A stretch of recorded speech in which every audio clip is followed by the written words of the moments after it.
Hello అండి, welcome back to our channel. ఈరోజు story అందాల రాక్షసి సీజన్ 2 ఎపిసోడ్ 121. ఇక స్టోరీ ఏంటో చూద్దామా? పదండి వెళ్దాం.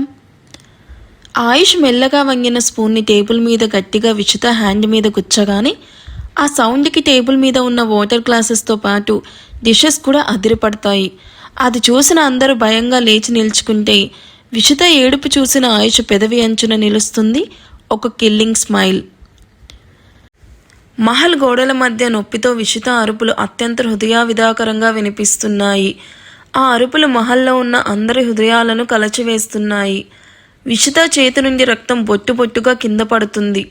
తన కళ్ళల్లో ప్రాణభయంతో పాటు ఆయుష్కి నిజం తెలిసిపోయింది అన్న కంగారు స్పష్టంగా కనిపిస్తుంది. తనకి ఆయుష్ చేసిన గాయం కంటే ఆయుష్ ఎక్కడ దూరం అవుతాడో అన్న బాధ ఎక్కువగా ఉంటే ఆయుష్ వైపు నీళ్లు నిండిన కళ్ళతో అలా చూస్తూ ఉంటుంది. విషిత చేతిలో నుంచి రక్తం ధారాలుగా కారుతూ నొప్పికి విలవిలలాడుతూ ఏడుస్తూ ఉంటే ఆయుష్ కళ్ళల్లో కనీసం జాలి అన్నదే కనిపించడం లేదు. ఆయుష్ సర్వెంట్ వైపు ఒక చూపు చూడగానే సర్వెంట్ భయభయంగానే వైట్ హ్యాండ్కి అండ్ బౌల్లో కొన్ని వాటర్ తీసుకొని వస్తాడు. ఆయుష్ బౌల్లో తన చేతికి అంటుకున్న బ్లడ్ని నీట్గా వాష్ చేసుకొని హ్యాండ్కీతో హ్యాండ్ను బ్లడ్ స్టెయిన్స్ లేకుండా తుడుచుకుంటాడు.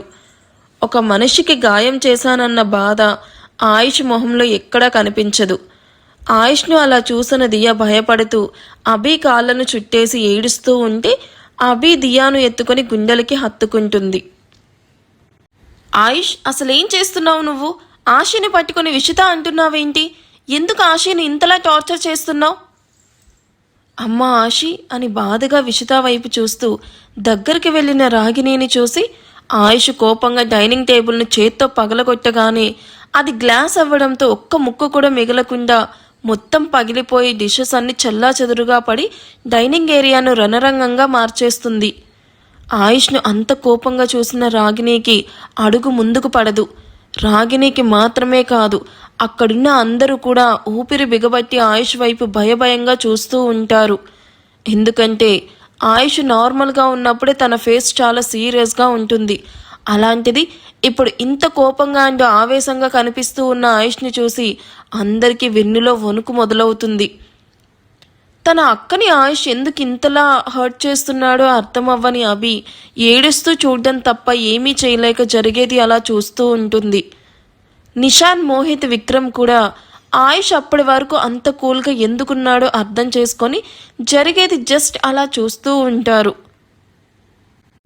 ఆయుష్ అందరి వైపు నిప్పులు చెరిగే కళ్ళతో చూస్తూ గంభీరమైన స్వర్ణంతో, ఇక్కడ నా వాయిస్ తప్ప ఇంకెవ్వరి వాయిస్ వినిపించినా ఆ సౌండ్ చేసిన గొంతు నెక్స్ట్ మినిట్ మోగబోతుంది. ఎవ్వరు ఒక్కరు కూడా అడుగు ముందుకు వేయడానికి వీల్లేదు. జస్ట్ జరిగేది చూస్తూ ఉండండి. ఇక్కడ నా వాయిస్ తప్ప ఇంకెవ్వరి వాయిస్ వినిపించినా అంటూ అందరి వైపు సీరియస్గా చూడడంతో రాగిణి భయంగా ఒక్కో అడుగు వెనక్కి వేస్తూ ఉంటుంది. గుడ్, అందరూ ఇలానే ఉండండి అని యాటిట్యూడ్ లుక్స్ ఇస్తూ, మీరందరూ అనుకుంటున్నట్టు ఈ అమ్మాయి నా ఆశి కాదు, తన రూపంలో ఉన్న విషిత అనగానే అక్కడున్న అందరూ షాక్ అయ్యి ఊపిరి బిగబట్టి మరీ చూస్తూ ఉండిపోయారు. ఆయుష్ అందరి వైపు ఓసారి చూసి విషిత ముందు కూర్చుంటూ తన బుగ్గలు నొక్కి పట్టుకుని తన వైపు కోపంగా చూస్తూ, నొప్పిగా ఉందా విషిత? ఆశి ప్లేస్లోకి వచ్చి తనలా నటిస్తూ మా అందరిని వెధవల్ని చేసి బాగా నటించావు. అప్పుడు నీకు చాలా సరదాగా ఉండుంటుంది కదా, మరి ఇప్పుడు చెప్పు ఈ నొప్పి ఎలా ఉందో అని విషిత గొంతు పట్టుకుని పైకి లేపి కోపంగా నొక్కుతూ తన వైపు కోపంగా చూస్తూ ఉంటాడు. విషితకి ఆయుష్ అంత గట్టిగా పట్టుకోవడంతో గొంతు పెగలక ఊపిరాడక దగ్గుతూ, ఆయుష్ వదులు, ఏం మాట్లాడుతున్నావు నువ్వు? నేను నీ ఆశని, విషితాని కాదు, ప్లీజ్ నన్ను నమ్ము.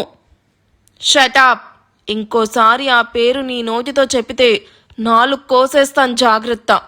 నిన్ను నేను నమ్మాలా? నిన్నే కాదే, నీ కళ్ళల్లో కనిపిస్తున్న ఈ నటనని కూడా నేను ఎప్పటికీ నమ్మను. నా ఆశి కళ్ళల్లో ఉండే అమాయకత్వం, ఆ మంచితనం నీలో 0.0001% కూడా లేవు అని గట్టిగా విషితాను పక్కకు నెట్టేస్తాడు. విషిత కింద పడి ఊపిరి పీల్చుకోవడానికి ఇబ్బంది పడుతూ దగ్గుతూ ఉంటే అందరూ భయంతో జరుగుతున్నది చూస్తూ ఉన్నారు. ఆయుష్ తన పాకెట్లో నుండి కొన్ని ఫోటోగ్రాఫ్స్ తీసి విషిత మొహం మీదకి విసురుతాడు. ఈ ఫొటోస్ క్లియర్గా చూడు. సరిగ్గా 3 నెలల క్రితం నువ్వు ప్లాస్టిక్ సర్జరీ చేయించుకొని నా ఆశీ రూమ్లో బయటకు వస్తున్న దృశ్యం. నేను ఆశీ దియాతో కలిసి తన బర్త్డే సెలబ్రేషన్స్ చేయడానికి అరకు వెళ్ళినప్పుడే నువ్వు నన్ను చూశావు. నేను కూడా నిన్ను చూశాను. బట్ నువ్వు స్కార్ఫ్ కట్టుకోవడం వల్ల నీ ఐస్ మాత్రమే చూశాను. అప్పుడే నాకు స్ట్రేంజ్ ఫీలింగ్ అనిపించింది. బట్ కట్ చేస్తే కొద్ది రోజుల తర్వాత మళ్ళీ ఆశీ రూపంలో మా ఇంట్లోకి అడుగుపెట్టావు. ఎంత పకడ్బందీగా ప్లాన్ చేసావో కదా. కానీ నువ్వు ఎన్ని ప్లాన్స్ వేసినా నువ్వు ఎప్పటికీ నా ఆశీవి కాలేవు. Got it? రాగిని వణుకుతూ ఉన్న గొంతులో, ఆయుష్, నువ్వు చెప్పేది నిజమేనా? తను నిజంగా మన ఆశీ కాదా?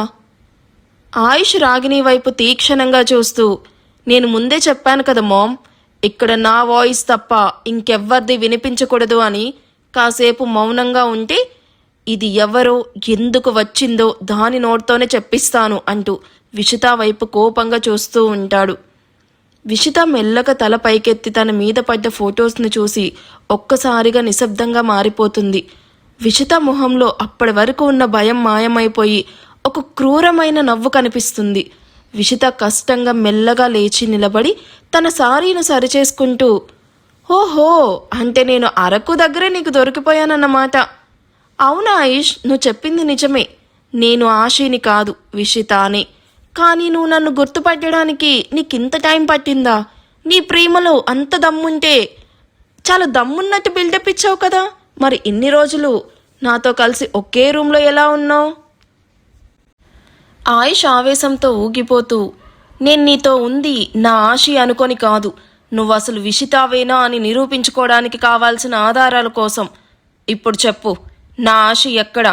తనకి ఏమైంది? అంటూ ఆయుష్ ఆమెను గోడకి అదిమి పట్టుకొని విషిత కళ్ళల్లోకి చూస్తూ ఉంటే ఆమె చిరునవ్వు నవ్వి, ఆశి ఎక్కడుందో తెలుసుకోవాలంటే నీకు ధైర్యం ఉంటే సరిపోదా ఆయుష్, తెగింపు కూడా ఉండాలి అని నవ్వుతుంది.